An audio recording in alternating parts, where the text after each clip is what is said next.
మృగమునకు వ్యతిరేకంగా పాత్రల దూత చర్య అనే అంశంలో రెండవ భాగాన్ని ఈ సమయంలో వివరంగా మనం ధ్యానిస్తాం. క్రూర మృగమును గూర్చిన మర్మము. ఆ దూత నాతో ఇట్లనెను, నీవేళ ఆశ్చర్యపడితివి? ఈ స్త్రీని గూర్చిన మర్మమును, 7 తలలను 10 కొమ్ములను కలిగి దానిని మోయుచున్న క్రూర మృగమును గూర్చిన మర్మమును నేను నీకు తెలియజేసేదను. నీవు చూచిన ఆ మృగము ఉండెను గాని ఇప్పుడు లేదు. అయితే అది అగాధ జలములలో నుండి పైకి వచ్చుటకును నాశనమునకు పోవుటకు సిద్ధముగా ఉన్నది. భూనివాసులలో జగదుత్పత్తి మొదలుకొని జీవ గ్రంథమందు ఎవరి పేరు రాయబడలేదో వారు ఆ మృగం ఉండెను గాని ఇప్పుడు లేదు. అయితే ముందుకు వచ్చుచున్న సంగతి తెలుసుకొని ఆశ్చర్యపడుదురు. ఇక్కడ మనము గమనించినట్లయితే మృగమును గూర్చిన వివరణ చూస్తున్నాం. జ్ఞానము గల మనస్సు. ఇందులో జ్ఞానము గల మనస్సు కనబడును. ఆ 7 తలలు, ఆ స్త్రీ కూర్చుని ఉన్న 7 కొండలు. ఇక్కడ 7 తలలు అనేవి ఆ 7 కొండలను సూచిస్తున్నట్టుగా మనం ఇక్కడ స్పష్టంగా గమనించగలము. అటు తరువాత 7 రాజులు మరియు 7 రాజులు కలరు. 5 కూలిపోయిరి, ఒకడున్నాడు, కడమవాడు ఇంకను రాలేదు. వచ్చినప్పుడు అతడు కొంచెము కాలము ఉండవలెను. ఉండినది ఇప్పుడు లేనిదినైనా ఈ క్రూర మృగము ఆ 7 పాటు ఒకడునయ్యుండి తానే 8వ రాజగు నాశనమునకు పోవును. ఇక్కడ 7 రాజుల యొక్క వివరణ మనము స్పష్టంగా గమనించగలము. ఆ 7 రాజులలో 8వ రాజు నాశనమైపోవుట అనేది ఇక్కడ వివరంగా గమనిస్తాం. 10 మంది రాజులు. నీవు చూచిన ఆ 10 కొమ్ములు 10 మంది రాజులు. వారిది వరకు రాజ్యమును పొందలేదు, కానీ ఒక గడియ క్రూర మృగముతో కూడా రాజు వలె అధికారము పొందుదురు. మృగమునకు వ్యతిరేకంగా పాత్రల దూత చర్య అనే అంశంలో రెండవ భాగాన్ని ఇవాళ మనం ధ్యానిస్తాం. దీనిని 4 భాగాలుగా మనం ధ్యానిస్తాం. 1 క్రూర మృగమును గూర్చిన మర్మము, 2 జ్ఞానము గల మనస్సు, 3 7 రాజులు, 4 10 మంది రాజులు అనే అంశం మీద ధ్యానిస్తాం. దీని మూల వాక్యము ప్రకటన 17 7-12 వచనాలు ఉంటుంది. ఈ యొక్క భాగాల్లో మనకు ఎదురయ్యే ఆ యొక్క క్యారెక్టర్స్ ఏంటంటే, 1 స్త్రీ. గతంలో మీకు తెలియజేసాను, ఈ స్త్రీ అనేది 17వ అధ్యాయం అంతా కూడా రిలీజియస్ బైబిలోన్ అనేది ధ్యానిస్తాం, మతపరమైన బబులోన్. 18వ అధ్యాయంలోకి వెళ్ళేసరికి కమర్షియల్ బైబిలోన్ అనేది ధ్యానిస్తాం, వ్యాపార సంబంధమైన బబులోను. కనుక ఈ యొక్క స్త్రీ ఎవరంటే మతపరమైన బబులోను. ఆ బబులోను దగ్గర రోమ్ అనేది మనం పెట్టుకోవాలి. కారణం ఏంటంటే ఈ మతపరమైన బబులోన్ అనేది ఇవాళ లేదు. ఆ యొక్క పాత్రను వహిస్తున్నది వాళ్ళు ఎవరంటే రోమ్ అనేది వహిస్తుంది. కమర్షియల్ బైబిలోన్ అనేది లేదు. కానీ కమర్షియల్ బైబిలోన్ ఏంటి ఇవ్వాలంటే అమెరికా దేశం. దాని గురించి 18వ అధ్యాయంలో వివరణలు ధ్యానిస్తాం. కనుక అక్కడ స్త్రీ అనగానే మీరు మనసులో పెట్టుకోవాల్సిందే మతపరమైన బబులోను, రోమ్. క్రూర మృగము, పునరుద్ధరింపబడిన రోమా సంఘము. 7 కొండలు, 7 హిల్స్ ఆఫ్ రోమ్ అనే దాని గురించి ధ్యానిస్తాం. 7 రాజుల గురించి ధ్యానిస్తాం. 10 మంది రాజుల గురించి ధ్యానిస్తాం. మొట్టమొదటిగా 7వ వచనము 8వ వచనం కలిపి చదువుతలి. ఆ దూత నాతో ఇట్లనెను, ఆ దూత నాతో ఇట్లనెను, నీవేళ ఆశ్చర్యపడితివి, నీవేళ ఆశ్చర్యపడ్డవు ఈ స్త్రీని గూర్చిన మర్మమును. ఈ స్త్రీని గూర్చిన మర్మము. స్త్రీ అంటే చెప్పాను కదండి, మతపరమైన బబులోను, మతపరమైన రోమ్ గురించిన మర్మము. 7 తలలను 7 తలలు 10 కొమ్ములను కలిగి 10 కొమ్ములు కలిగి దాని మోయిచున్న క్రూర మృగమును గూర్చిన మర్మమును నేను నీకు తెలిపెదను. నేను మీకు తెలియచేస్తాను. నీవు చూచిన ఆ మృగము ఉండెను గాని, నీవు చూసిన మృగము ఉండెను గాని ఇప్పుడు లేదు. అయితే అది అగాధ జలములో నుండి పైకి వచ్చుటకును నాశనమునకు పోవుటకును సిద్ధముగా ఉన్నది. భూనివాసులలో జగదుత్పత్తి మొదలుకొని జీవ గ్రంథమందు ఎవరు పేరు రాయబడలేదు. వారు చాలా జాగ్రత్తగా వినాలండి మాటలు. జీవ గ్రంథమందు ఎవరు పేరు రాయబడలేదో వారు ఆ మృగం ఉండెను గాని ఇప్పుడు లేదు. అయితే ముందుకు వచ్చిన సంగతి తెలుసుకొని ఆశ్చర్యపడతారు. దానికి అనుబంధ వాక్యాలు చదివిన తర్వాత దాని వివరణ కొంచెం చూద్దామండి. ఎక్సోడస్ నిర్గమకాండము 32-33 చదువుతలి. అందుకు యెహోవా ఎవడు నా ఎదుట పాపము చేయను వాని నా గ్రంథములో నుండి తుడిచివేస్తాను వాణ్ణి. దావీదు కీర్తన 69:28. జీవ గ్రంథములో నుండి వారి పేర్లు తుడిపి పెట్టుము. నీతిమంతుల పట్టీలో వారి పేర్లు రాయకము. ఇక్కడ చాలా జాగ్రత్తగా ఆలోచన చేసుకోవాలండి. పరలోక రాజ్యానికి వెళ్ళడానికి కానీ ప్రభువుకి ఇష్టలుగా జీవించడానికి మనకి కావాల్సింది ఏంటంటే పరిశుద్ధత కావాలి. దేవుని వాక్యం ఎంత స్పష్టంగా తెలియజేసిందంటే నీతిమంతుడు ఒక్కడు లేడు, అందరూ పాపం చేసి దేవుడు అనుగ్రహించి మహిమను పొందలేకపోతున్నారు. మరి ఎలాగ మనకి ఇష్టలుగా జీవిస్తాం, ఆయనకి ఇష్టలుగా ఎలా బ్రతుకుతామంటే దాని వివరణ ఇవ్వబడ్డది. మన పాపములను మనము ఒప్పుకొని ఎడల ఆయన నమ్మదగిన వాడు, నీతిమంతుడు గనుక సమస్తమైన దుర్నీతి నుండి మనల్ని విడిపించి పరిశుద్ధులుగా చేస్తాడు.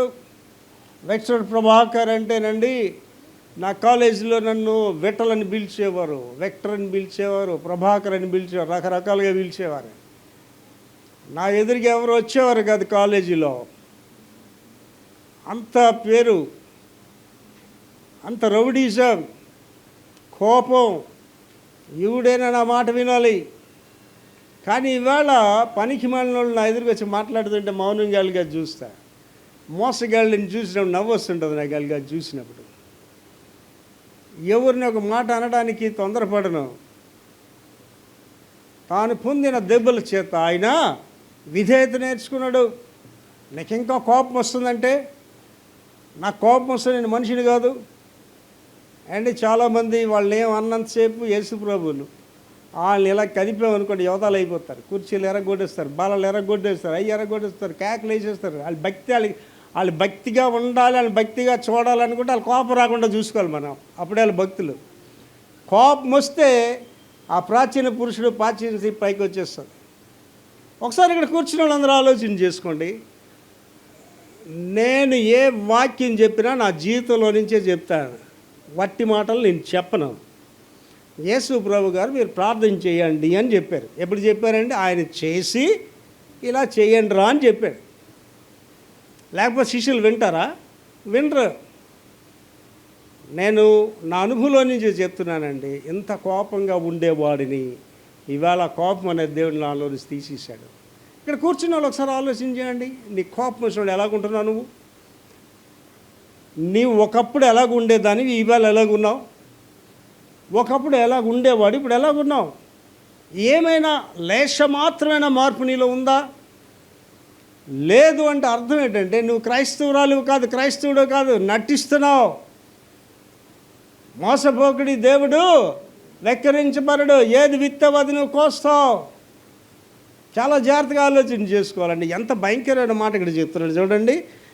జగదుత్పత్తి మొదలుకొని జీవ గ్రంథమందు ఎవరు ప్రేమ రాయబడలేదో.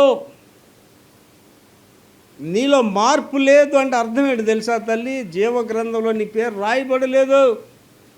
విక్టర్ ప్రభాకర్ అనే వాళ్ళు ఎంత మార్పు ఎందుకు వచ్చిందంటే వాడి పేరు జీవ గ్రంథంలో రాయబడ్డది.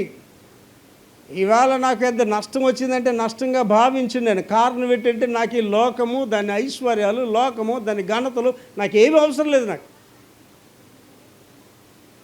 యేసు ప్రభు గారు 3 శోధనలో ఒక శోధన ఏంటండి? బౌ down to me, I'll give the riches of the world అన్నాడు.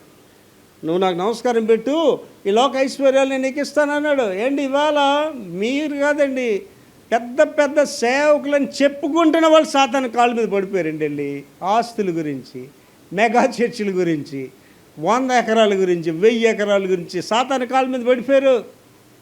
ఇవాళ మీకు చెప్తున్నానండి, దేవుని మహిమ కొరకు నాకు అవ్వడం 1000 కోట్లు ఇస్తానన్నా సరే వాడు చెప్పిన పని చేయనండి. మా దేవుడు మమ్మల్ని రక్షించిన ఒక సమర్థుడు. ఒకవేళ రక్షించకపోయినా ఈ బొమ్మలకు మేము మొక్కం.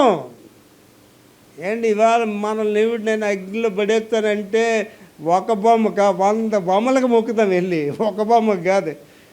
పాస్టర్ గారండి 100 బొమ్మలకు నమస్కారం పెట్టాను కానండి మనసంతా వేసే అని చెప్తాం. మళ్ళీ మన ఇష్టమే, భక్తిని మన ఇష్టం వచ్చినట్టుగా చెప్పేసుకుంటాం. పెళ్ళి అయిందా? దేవుడి చిత్తం వల్ల అయిందండి. అవలేదా? దేవుడి చిత్తం వల్ల ఆగిపోయిందండి. ఏదని దొరికిందా? దేవుడి చిత్తం వల్ల దొరికిందండి. దొరకలేదా? దేవుడి అన్నీ దేవుడి చిత్తాలు వీళ్ళకి. కారణం ఏంటంటే సాతాను సంబంధులుగా తయారయ్యారు. నెంబర్ 2, జ్ఞానము గల మనస్సు. 9వ వచనం చదువురా. ఇందులో జ్ఞానము గల మనస్సు కనబడును. ఇందులో జ్ఞానము గల మనస్సు కనబడును. ఆ 7 తలలు, ఆ 7 తలలు, ఆ స్త్రీ కూర్చున్న 7 కొండలు. నేను ముందే చెప్పానండి. ఏం చెప్పానండి? స్త్రీ అంటే ఏం చెప్పానండి? మతపరమైన బబులోను,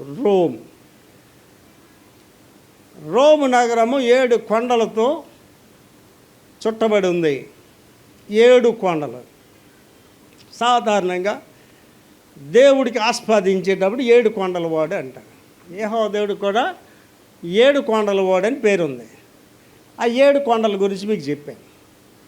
అదే ఆనవాయితీ అందరూ కూడా ఏ దేవుడు కానీ 7 కొండలోడు 7 కొండలోడు అంటుంటారు. ఇక్కడ 7 కొండల వాడే. 7 కొండల మీద ఏం చేసిందటండి? ఆ యొక్క స్త్రీ కూర్చుంది. అంటే స్త్రీ అంటే ఎవరని చెప్పానండి? రోమ్. ఆ 7 కొండలు ఒకటేంటంటే అవెంటైజ్, క్వియాస్టోస్, Capitol Hill, Esquiline Hill, Palatine Hill, Quirinal Hill, Viminal Hill. 7 కొండలు రోమ్ నగరంలో ఉన్న కొండలు. ఇవి నిజానికి ఉన్నాయి, వాస్తవికమైన కొండలు. ఆ కొండల మీద ఈ స్త్రీలు కూర్చోడానికి, స్త్రీ అని కాదని ముందే చెప్పాను. స్త్రీ అంటే ఏంటండి? రోమా ప్రభుత్వం, మతపరమైన రోమా ప్రభుత్వము. ఇవాళ మీరు బాగా గమనించండి. నేను 7 కొండల గురించి ప్రసంగం చేసేటప్పుడు ఆ యెహోవా దేవుని సన్నిధి అక్కడ ఎలాగ ఉండేది, అక్కడ బలిపీఠాలు ఎలా కట్టబడ్డాయి, అక్కడ ఎలాగ అర్పణలు జరిగాయి చెప్పాను. ఇవాళ యెరూషలేము కొండ అనేది కూడా ఆ బలిపీఠాలు కట్టినదే. రోమన్ కేథోలిక్ మిషన్ దగ్గరికి వచ్చేసరికి, అందుకే నేను మతపరమైన బబులోన్ అంటే రోమన్ కేథోలిక్ మిషన్. ఒక రోములోనే కాదండి, మీరు ప్రపంచంలో ఏ మూలకైనా వెళ్ళండి, రోమన్ కేథలిక్ వాళ్ళు ఒక కొండను ఆక్రమిస్తే ఆ కొండ మీద బొమ్మలు పెట్టేస్తారు. మీరు ఏ కొండకి వెళ్ళండి, జ్ఞానాపురంకి వెళ్ళండి, జ్ఞానాపురం కొండన్ని బొమ్మలు పెట్టేస్తారు. కన్యమరేమో కొండకి వెళ్ళండి, దానికి అన్ని బొమ్మలు కట్టేస్తారు. ఒక రకంగా చెప్పాలంటే ఈ రోమా ప్రభుత్వం అనేది, రోమన్ కేథలిక్ మిషన్ అనేది ఒక రకంగా చెప్పాలంటే విగ్రహారాధన అని చెప్పచ్చు. ఆ మధ్యలోని ఆ రోమన్ కేథలిక్ మిషన్లో పనిచేస్తున్న ఒక ఆవిడ నుంచి, ఏంటి పాస్టర్ గారండి వాళ్ళు బొట్లు పెట్టుకున్నారండి. ఆ బొట్ల వరకైనా ఆలోచిస్తున్నామమ్మా. రోమన్ కేథలిక్ సంఘంలో ఉదయం 10 గంటలకి మాస్లో పెళ్లి చేస్తారు. పెళ్ళి కూడా గంటే, మాస్లోనే అయిపోద్ది పెళ్ళి. సాయంత్రం మళ్ళీ పూజారిని పెట్టి ఇంటి దగ్గర పెళ్లి చేసుకుంటారు. 2 పడవల మీద వెళ్తుంటారు. అందుకే దాన్ని ఏమన్నారంటే మతపరమైన బబిలోన్ అన్నాడు. రోమన్ కేథలిక్ మిషన్ ఏంటంటే that is a religious mission. గుడికి వెళ్ళామా వచ్చామా, మాస్ అంటారు, పూజ గంటే, ఆ గంటలో అన్నీ అయిపోతాయి. పెళ్ళి కూడా గంటలోనే అయిపోద్ది. వాళ్ళు ఎందుకు వెళ్ళారో ఎందుకు వస్తారో కూడా తెలియదు. క్రిస్మస్ అంటే వాళ్ళకి అర్థం ఏంటంటే 1 గంట మాస్ అయిపోద్ది, సాయంత్రం అసలు క్రిస్మస్ స్టార్ట్ అవుతుంది. క్రిస్మస్ రోజు గమనిస్తే ప్రపంచంలో క్రిస్మస్ రోజు అనేక మంది చచ్చిపోతారు. కారణం ఏంటంటే తాగి అతి వేగాలుగా వెళ్ళి వాహనాల్లో అనేక మంది చచ్చిపోతారు. అది పండగడికి అండి. మేము కేరళ పార్టీకి వెళ్ళి వాళ్ళు ఇప్పుడు కేరళ పార్టీకి వెళ్ళడం మానేసాం. ఆ కేరళ పార్టీకి వెళ్ళినప్పుడు జ్ఞానాపురంలో మన క్రైస్తవుల నెలకి వెళ్తే మనకి ఎంటర్ అయిన దగ్గర నుంచి హ్యాపీ క్రిస్మస్ స్టార్ట్ అయిపోతుంది. అందరూ ఊగుతూ మరి చెప్తుంటారు, తూలుతూ happy Christmas. That is the religious Babylon, మతపరమైన బాబిలోన్. ఇవాళ ఒక పోపు గారు విగ్రహారాధన చేయడం అంటే ఆయనకేమీ తప్పు కాదు. ఆయన దృష్టిలో సర్వమాన సమానత్వం అంటాడు పోపు గారు. ఈ మతపరమైన ఈ బైబిలోనికి అధినేత ఎవరంటే పోపు గారు. ఈవేళ ప్రపంచంలో అతి పటిష్టమైన క్రైస్తవ మిషన్ ఏదంటే రోమన్ కేథలిక్ మిషనే. పద్ధతి ఉంటుంది రోమన్ కేథలిక్ మిషన్లో. ప్రొటెస్టెంట్ మిషన్లో పద్ధతి ఉండదు. చదువు సంజయ్ లేనివాడు కూడా పాస్టరే. ఆడికి కోపం వచ్చింది ఆడికి గుడి పెట్టేస్తాడు, ఈడికి కోపం వస్తే ఈడ గుడి పెట్టేస్తాడు, పాటలు పాడరంటే ఈడు గుడి పెట్టేస్తాడు. ప్రొటెస్టెంట్ మిషన్లో క్రమశిక్షణ లేదు, పద్ధతి లేదు. రోమన్ కేథలిక్ మిషన్ పటిష్టమైనదే, బలమైనదే. కానీ అదే 17వ అధ్యాయంలో చెప్తున్నాడు, they are the religious Babylon, మతపరమైన బాబిలోను. ఆ స్త్రీ ఆ 7 కొండల మీద కూర్చొని విగ్రహారాధన చేయిస్తుంది. ఇవాళ విగ్రహారాధన జరుగుతుంది రోమ్లో. కనుక దాని గురించి ఆయన స్పష్టమైన వివరణ ఇస్తూ ఏమంటున్నాడు, ఇందులో జ్ఞానము గల మనస్సు కనబడును. ఆ 7 తలలు ఆ స్త్రీ కూర్చున్న 7 కొండలు. That goes to the third point. 7 రాజులు. 10వ వచనం 11వ చదువురా. మరియు 7 రాజులు కలరు. 7 రాజులు కలరు. 5 కూలిపోయిరి. 5 కూలిపోయారు. ఒకడున్నాడు. కడమవాడు ఇంకా రాలేదు. వచ్చినప్పుడు అతడు కొంచెం కాలం ఉండవలెను. వచ్చినప్పుడు కొంచెం కాలం ఉంటాడు. ఉండినది ఇప్పుడు లేనిదియునైనా. ఉండినది ఇప్పుడు లేదు. ఈ క్రూర మృగము ఆ 7 పాటు ఒకడునయ్యుండి. క్రూర మృగం అంటే ఏంటి చెప్పానండి? పునరుద్ధరింపబడిన రోమా. ఆ 7 పాటు ఒకడే ఉంటాడు. తానే 8వ రాజుగుచ్చు నాశనమునకు పోవును. 7లో ఒకటిగా ఉంటూ వాడే 8వ రాజుగా వచ్చి నాశనానికి వెళ్ళిపోతాడు.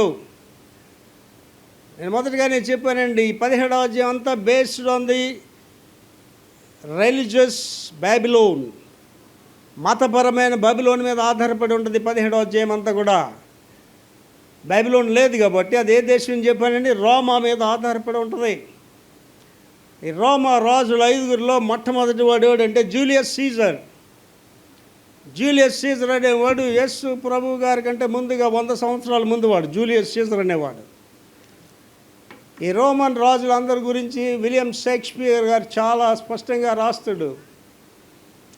ఎవరైనా ఎంఏ ఇంగ్లీష్ మీడియం చదివితే ఈ అమూల్యమైన సబ్జెక్ట్స్ అందులో వస్తాయి.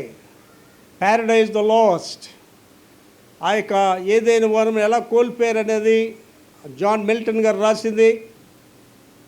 ఎంఏ ఇంగ్లీష్ కానీ చదివితే స్పష్టమైన వివరణ ఉంటుంది అందులో. షేక్స్పియర్ గారు కూడా ఈ జూలియస్ సీజర్ గురించి చాలా వివరంగా రాసుకొస్తాడు. జూలియస్ సీజర్ జీవిత చరిత్ర నుంచి అనేకమైనవి నేర్చుకోవాల్సి ఉంటాయి. రోమా ప్రభుత్వాన్ని పునరుద్ధరించిన వాడైన ఈజ్ అ గ్రేట్ కింగ్. ఆ మహానుభావుడు క్రీస్తు పూర్వం వాడు. క్రీస్తు పూర్వం 100వ సంవత్సరంలో పుట్టాడు. 40వ సంవత్సరంలో హత్య చేయబడ్డాడు కత్తిపోట్లతో. దాని గురించి షేక్స్పియర్ చాలా స్పష్టంగా రాస్తాడు వివరంగా. బ్రూటస్ అనేవాడు ఆంతరంగిక శిష్యుడు. ఎవడైతే ఆ రాజుని కాపాడాలో, ఎవడ మరణం తర్వాత రాజు అవ్వాలో వాడే ముందు పొడుస్తాడు రాజుని. ఆ రాజుగారు అడవికి వేటకి వెళ్తాడు జూలియస్ సీజర్.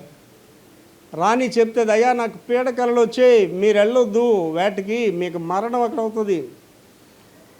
అప్పుడంటాడు, మరణం నా దగ్గరికి రాదు, మరణం నా దగ్గర రావాలంటే బ్రూటస్ని చంపి నా దగ్గర రావాలండి. కానీ ఆయన చంపడానికి ప్లాన్ చేసిన వాడే బ్రూటస్. కత్తిపోట్లతో పొడవ పడతాడు జూలియస్ సీజర్. చాలా జాగ్రత్తగా ఆలోచించేద్దామండి. జూలియస్ సీజర్ తర్వాత తిబెరియస్ అనేవాడు రాజు, 2వ రోమన్ రాజు. వాడిని కూడా విషం పెట్టి చంపేస్తారు తిబెరియస్ అనేవాడిని. 3వ రాజు ఎవడంటే క్వాలిగ్యులా అనేవాడు, 3వ రాజు, రోమన్ రాజు. ఇక్కడ 7 రాజుల గురించి చెప్తున్నాడు. వాడు కూడా హత్య చేయబడ్డాడు. ఆ తర్వాత వచ్చినాడండి క్లైడియస్ అనేవాడు. క్లైడియస్ గురించి విలియం షేక్స్పియర్ అయితే చాలా రాసుకొస్తాడండి. ఈ క్లైడియస్ అనేవాడు కూడా విషం పెట్టి చంపబడతాడు. ఈ క్లైడియస్ అనేవాడు ఈ క్వాలిగ్యులాకి కజిన్ ఫాదర్ అవుతాడు. వాడు వీడు కూడా విషంతో చంపబడ్డాడు. ఈ రాజుల చరిత్ర మనంతా చూస్తానండి, కత్తి పట్టివాడు కత్తితోటి అంతమైపోతాడు, రాయి దొండరించేవాడు రాయితోటి అంతమైపోతాడు. ఇవాళ నేను ఎంత క్షేమంగా ఎందుకున్నది తెలుసండి, ఎవరిదేది ఆశించను, అందుకే క్షేమంగా ఉన్నా. ఎంత క్షేమంగా ఎందుకున్నది తెలుసండి, ఎవరికి అపకారం చేయడానికి ప్రయత్నమే చేయను, అందుకే నేను క్షేమంగా ఉన్నా. నా బిడ్డడు ఎందుకు క్షేమంగా ఉన్నాడంటే ఇతరుల బిడ్డలు బాగుండాలని కోరుకుంటాను, అందుకే నా బిడ్డడు బాగున్నాడు. ఎవరి గురించైనా మంచిగా చెప్తాను తప్ప వాడు చెడ్డవాడు అమ్మాయి చెడ్డదని ఎవరికి నేను చెప్పలేదు కూడా, చెప్పను కూడా. ఒకరు బాగుండాలని కోరుకునేవాడు నేను. రాజులు అలా కాదండి, వీళ్ళంతా క్రూరులీలో చాలా క్రూరమైన రాజులు ఇంకా ఉన్నారు, క్రూర రాజులు ఇంకా వస్తారు తర్వాత. నెక్స్ట్ ఈ క్లాడియస్ తర్వాత వచ్చినవాడు అతి భయంకరమైన రాజు, వాడు నీరో, వాడి పేరు. నీరో అనేవాడు ఆత్మహత్య చేసుకున్నాడు, హత్య కూడా కాదు వాడు. నీరో అనేవాడు ఎంత భయంకరుడు అంటే క్రైస్తవ సంఘాన్ని బహుగా హింసించిన వాడిలో ప్రథముడు నీరో. ఆయన కాలంలోనే పేతురుని తల కిందులుగా సిలువ వేసి చంపేశారు.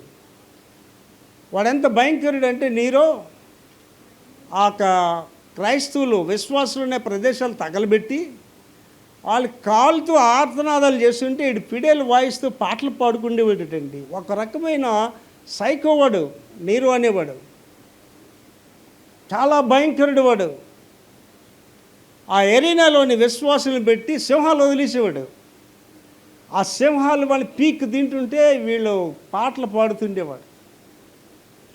వాడెంత సైకో అంటే వాడి కన్నీరు కూడా విలువైనది అనేవాడు. వాడి కన్నీటిని కూడా చిన్న బాటిల్లో పట్టివాడట. నా కన్నీరు చాలా విలువైనదని చెప్తుండేవాడు. వాడి కాలంలో యూదులు అధిక సంఖ్యలో చంపబడ్డారండి. నీరో కాలంలో మొత్తం రోమన్ ఎంపరర్స్ అందరిలో అతి భయంకరుడు ఎవడంటే నీరో చక్రవర్తి. వాడు 5వ వాడు. వాడి తర్వాత వచ్చాడండి డొమిషియన్ అనేవాడు, వాడి తర్వాత వచ్చాడు. ఈ డొమిషియన్ అనేవాడు కూడా ఆడహత్య చేయబడి చంపబడ్డాడు. అంతవరకు క్రూరంగా ఈ రోమా ప్రజలను క్రైస్తవ సంఘాన్ని హింసిస్తున్న ఆ నీరో పద్ధతులు వీడు కూడా అనుసరిస్తూ వాడి కాలంలోనే యోహాను గారిని పద్మాస్ దీపాన్ని పంపించాడు. వాడే డొమిషియనే. వీడు చాలా భయంకరుడు అండి వీడు. ఈ డొమిషియన్ అనేవాడు యోహాన్ని ఆ యొక్క పద్మస్ ద్వీపాన్ని పంపించిన వాడు. వీడు కూడా చాలా వికృతమైన చేష్టలు రోమా ప్రభుత్వాన్ని బహుగా వికృత రీతిలో పరిపాలించిన వాడు. క్రైస్తవ సంఘాన్ని బహుగా హింసించిన వాడు. ఈ డొమిషన్ అనేవాడు 6వవాడు. 7వ రాజు ఎవడు చూడండి, అక్కడ చాలా వివరణ చాలా స్పష్టంగా ఇస్తాడండి. అటు ఉన్నవాడు లేనివాడు, ఆ తర్వాత ఒకడైండి తానే 8వ రాజుగా వచ్చాడు అంటాడు. 7వ రాజు ఎవడంటే అంత్యక్రీస్తు. 7వ రాజు అంత్యక్రీస్తు. ఎవడు 7వ రాజు? ఎవడైనా అవ్వచ్చు. ఇవాళ ప్రపంచ చరిత్ర మనం చూస్తే ఈ నీరో కానీ వీళ్ళెవరు పనికిరారండి. నీరో అనేవాడు ఆ రోమ్లోనే క్రైస్తవులు హింసించాడు. ఇవాళ చైనా ప్రెసిడెంట్ ఉన్నాడు చూసారండి, లూసిఫర్ తర్వాత ఎవడు అంత నీచుడు భయంకరుడు అంటే చైనా ప్రెసిడెంట్ అని చెప్పాలి. అటువంటి భయంకరుడు వీడు. ఇవాళ వాడి పరిస్థితి ఎలాగుందంటే అండి, చైనా ప్రెసిడెంట్ పరిస్థితి ఎలాగుందంటే వాడిని అడిగినోడు ఎవడు లేడు. ఆ అడిగే ఒక్క ట్రంప్ని కూడా ఓడించారు అమెరికాది. ఎంత దౌర్భాగ్య స్థితిలోకి అమెరికా పోయిందంటే దేవుని సేవకుని ఓడించి సాతాను సంబంధం ఎన్నిక చేసుకున్నారు వాళ్ళు. ఈవేళ ఈ అంత్యక్రీస్తు ఎవడు అనేది ఎవరు చెప్పలేరు. మతపరంగా చూస్తే పోపే అంత్యక్రీస్తుగా వచ్చేమో ఒక ఆలోచన. కానీ శరీర బలం, యుద్ధ బలం అన్నీ చూస్తే చైనా ప్రెసిడెంట్ అంత్యక్రీస్తుగా ఉండడానికి ఆస్కారం ఉంటుంది. ఇది 7వ వాడు. ఇక్కడ ఏమన్నా తానే 8వ రాజుగా వస్తాడంటున్నాడు. దాని గురించి ఆలోచన చేద్దాం. దానియేలు 7వ అధ్యాయం 7-8 వచనాలు చదువుతాలి. దానియేలు 7వ అధ్యాయం 7-8 వచనాలు. పిమ్మట రాత్రి యందు నాకు దర్శనములు కలిగినప్పుడు నేను చూచుచుండగా ఘోరమును భయంకరమునగు నుండి 4వ జంతువు ఒకటి కనబడెను. అది తనకు ముందుగా ఉండిన ఇతర జంతువులకు భిన్నమైనది. అది మహాబల మహాత్యములు గలది. దానికి పెద్ద ఇనుప దంతములను 10 కొమ్ములను ఉండెను. అది సమస్తమును భక్షించుచు తుత్తినేలుగా చేయుచు మిగిలిన దానిని కాళ్ళ క్రింద అనగద్రొక్కుచుండెను. నేను ఈ కొమ్ములను కనిపెట్టగా ఒక చిన్న కొమ్ము వాటి మధ్యన లేచెను. వచ్చింది. అదే 8వ రాజు. 7వ రాజు ఎవడండి? మీకు చెప్పాను ముందు, మేబీ చైనా ప్రెసిడెంట్ అయి ఉండొచ్చు, లేకపోతే పోపు గారు అవ్వచ్చు. కారణం ఏంటంటే రిలీజియస్ ఈ బైబిలోన్ అనేది వచ్చినప్పుడు ఇవాళ ప్రొటెస్టెంట్ ఎవడైనా ఒకటి చెప్తే ఎవడి మాట ఒకటి వినే పరిస్థితి లేదు ప్రొటెస్టెంట్ మిషన్లో. కానీ పోపు గారు చెప్తే మాత్రం ప్రపంచం అంతా వినాలి. రోమన్ కేథలిక్ మిషన్ అంతా వినాలి పోపు గారు చెప్పింది. కనుక ఆయన అవడానికి ఛాన్స్ ఉంది. కానీ ఇక్కడ 8వ వాడిగా వస్తానంటున్నాడు. ఇప్పుడు అటు పోపు గారైనా ఇటు చైనా వాడైనా వాళ్ళు తాత్కాలికమైన వాళ్ళే. చదువు తల్లికి దానికి స్థలం ఇచ్చుటకై ఆ చిన్న కొమ్ము చదురా కొమ్ము దగ్గర నుంచి నేను ఈ కొమ్ములను కనిపెట్టగా ఆ కొమ్ములను నేను కనిపెట్టగా చిన్న కొమ్ము వాటి మధ్యన లేచింది. దానికి స్థలం ఇచ్చుటకై ఆ కొమ్ములలో 3 పెరికి వేయబడ్డాయి. ఈ కొమ్మునకు మానవుల కన్నుల వంటి కన్నులను గర్వముగా మాట్లాడు నోరును ఉండెను. ఇదెవరంటేనండి లూసిఫర్. ఎవడు 7 రాజ్యాలు రాజ్యం చేసినా, ఎవడు ప్రపంచాన్ని పరిపాలించినా వీళ్ళంతటికీ మూల పురుషుడు ఎవడంటే లూసిఫర్. ఇక్కడ కూర్చున్న వాళ్ళందరూ గమనించండి. నువ్వు క్రైస్తవ విశ్వాసిగా జీవిస్తే క్రైస్తవ సంఘానికి మూలం ఎవరంటే యేసు ప్రభు. ఇవాళ నిజ క్రైస్తవుడిగా నీవు జీవిస్తే నీకు మూలం యేసు ప్రభు. ఒకళ్ళు నిజ క్రైస్తవుడిగా జీవించకపోతే నీకు మూలం ఎవడంటే సాతానే, లూసిఫర్. 8వ రాజుగా వాడు వస్తాడు. లాస్ట్కి వాడు చేసి ప్రణాళికలన్నీ కూడా ఏంటి, చైనా వాడికి ఏం కావాలండి? వాడు తిని వాడు బ్రతకొచ్చు కదా. వాడు ఎందుకు 5,000 వైరస్లు చేసి పంపించాలి ప్రపంచం మీదకి? What for? ఇవాళ ఇన్ని వేల మంది లక్షల సంఖ్యలో ఎందుకు చనిపోవాలి? మొదటి ప్రపంచ యుద్ధంలో అంతమంది చచ్చిపోలేదండి, 2వ ప్రపంచ యుద్ధంలో అంతమంది చచ్చిపోలేదు. కానీ ఇవాళ చైనా వాడు చేసిన పని వల్ల లక్షలాది ప్రజలు చచ్చిపోతున్నారు. ఇవాళ భయాందోళనతో ఉంది ప్రపంచం. భయాందోళనలతో బ్రతుకుతామా చేస్తామా? ఈ వ్యాక్సిన్ వేసినా చేస్తారట, వ్యాక్సిన్ వేసుకోకపోయినా చేస్తారట. వ్యాక్సిన్ పనిచేస్తుందో లేదో కూడా తెలియదట. ఎంత భయంకరం అంటే అమెరికా దేశంలో శవాలు కప్పెట్టడానికి స్థలం లేని పరిస్థితి అండి. పార్కుల్లో శవాలు కప్పెట్టేస్తున్నారు. భయంకరమైన పరిస్థితి. కనుక ఇక్కడ చాలా జాగ్రత్తగా ఆలోచన చేసుకోండి. ఈ యొక్క 7 రాజులు వాళ్ళు కేవలం నామకార్థమైన వారే. ఆ 8వ వాడే అసలైన వాడే లూసిఫర్. ఇవాళ ప్రపంచం అంతటినీ వాడు ఆడిస్తున్నాడండి. యేసు ప్రభు గారిని కూడా అడిగాడు, వీళ్ళు జల్లిల్లో జల్లించేస్తాను ప్రభు అని అడిగాడు. ప్రభు సెలవు ఇవ్వలేదు. ఏమండి, నీవు కానీ నేను కానీ ఇలా నిలబడి మాట్లాడుతున్నావు అంటే అత్యధికమైన దేవుని శక్తి నీలో నాలో ఉండబట్టి నిలబడ్డాం, కానీ లేకపోతే మనల్ని ఒక నల్లిని నలిపినట్టు నలిపేస్తాడు సాతానుడు. విక్టర్ ప్రభాకర్ అని వాడు ఇలా మాట్లాడుతున్నాడంటే that is not the Victor Prabhakar, that is a god in him is speaking. Victor Prabhakar కాదండి, విక్టర్ ప్రభాకర్ ఉన్న దేవుడు మాట్లాడుతాడు. 10 పాస్టర్స్ కాన్ఫరెన్స్లో విక్టర్ ప్రభాకర్ అనే వాడు నిలబడి మాట్లాడుతుంటే పరిశుద్ధాత్మ అగ్ని ప్రవహిస్తుంటుంది వాళ్ళలోనికి. That is not only for the Victor Prabhakar, anybody in the world. John Wesley అంటున్నాడు, నన్ను చూడడానికి ఎవరు రావట్లేదు, నాలో అగ్నిని చూడడానికి ప్రజలు వస్తున్నారు అంటున్నాడండి. ఇవాళ యేసు ప్రభు కొరకు నిజమైన విశ్వాసులు కావాలి. నామకార్థ క్రైస్తవుడు అవసరం లేదండి. నా వరకు అయితే నేను అంటానండి, a nominal Christian is worse than anybody in the world. నామకార్థ క్రైస్తవుడు ప్రపంచంలో అతి చెడ్డవాడు నామకార్థ క్రైస్తవుడు. వాడికంటే పనికి మాలినోడు ఒకడు ఉండడు. కనుక నామకార్థ క్రైస్తవ జీవితాలు విడిచిపెడదాం, యేసయ్య ఆధిపత్యంలోనికి వద్దాం. లాస్ట్ అండి, 12వ వచనం చదువుదలి. నీవు చూచిన 10 కొమ్ములు, నీవు చూచిన 10 కొమ్ములు 10 మంది రాజులు, 10 మంది రాజులు వారు ఇదివరకు రాజ్యమును పొందలేదు, కానీ ఒక గడియ క్రూర మృగముతో కూడా రాజుల వలె అధికారం పొందుదురు. మళ్ళీ చదువురా. నీవు చూచిన 10 కొమ్ములు, ఆ 10 కొమ్ములు 10 మంది రాజులు, 10 మంది రాజులు వారు ఇదివరకు రాజ్యమును పొందలేదు, కానీ రాజ్యం పొందలేని రాజులు. ఎవరు రాజులు? మీకు ముందే చెప్పాను. ఆ బైబిలోన్ అనేది 10 రాష్ట్రాలుగా ఉండేది. రాష్ట్రాలకు ఉన్నవాడు రాజు కాదండి.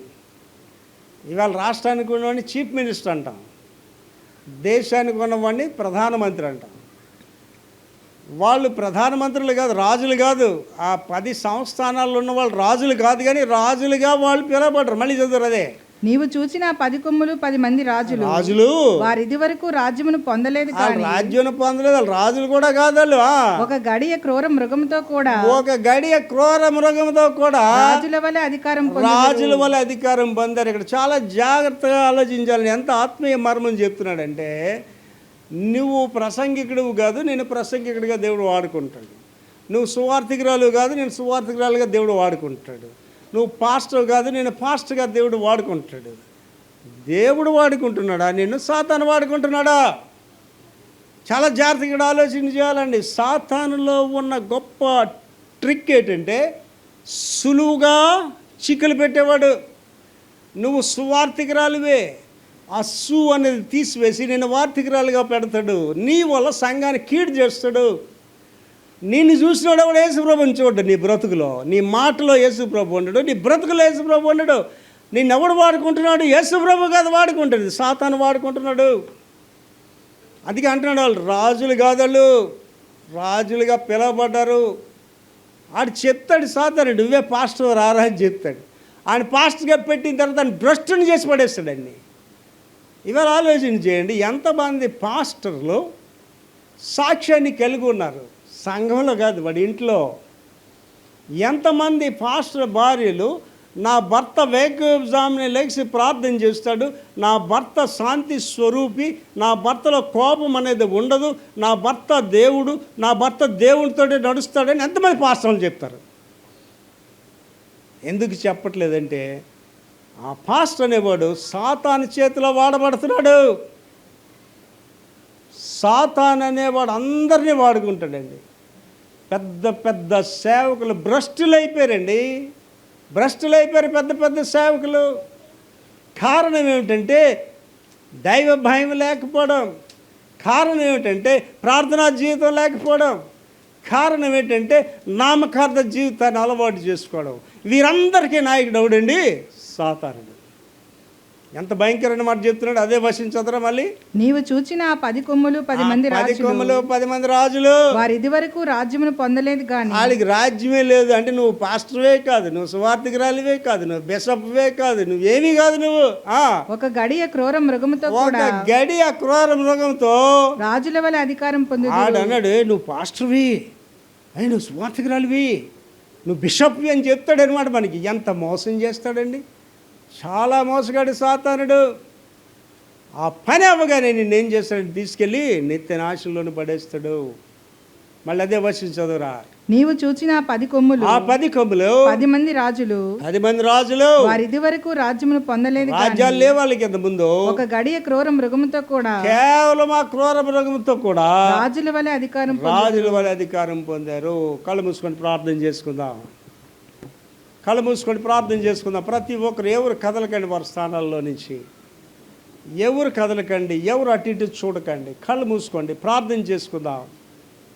పరిశుద్ధాత్మ దేవుడు మన మధ్యన సంచారం చేస్తున్నాడు. ఏం చేస్తున్నావు తల్లి, నువ్వు నీ బ్రతుకు ఎలాగుంది, ఏం చేస్తున్నావు సహోదరుడా? ఒక మాదిరికరమైన భర్తగా నువ్వు ఉన్నావా? ఒక మాదిరికరమైన భార్యగా నువ్వు ఉన్నావా? నీ బిడ్డలో నీలో క్రీస్తుని చూస్తున్నారా? నీ గృహంలో యేసై ఉన్నాడా? డబ్బు సంపాదించుకున్నానని మురిసిపోతున్నావా? ఒక గడిలోనే నువ్వు దరిద్రాలు అయిపోతావు, జాగ్రత్త. డబ్బు సంపాదించుకొని మురిసిపోతున్నావా? ఒక గడిలోనే నువ్వు నిత్య నాశనానికి వెళ్ళిపోతావు. జాగ్రత్తగా ఆలోచన చేసుకోండి. దేవుని భయం కలిగి జీవిద్దాం.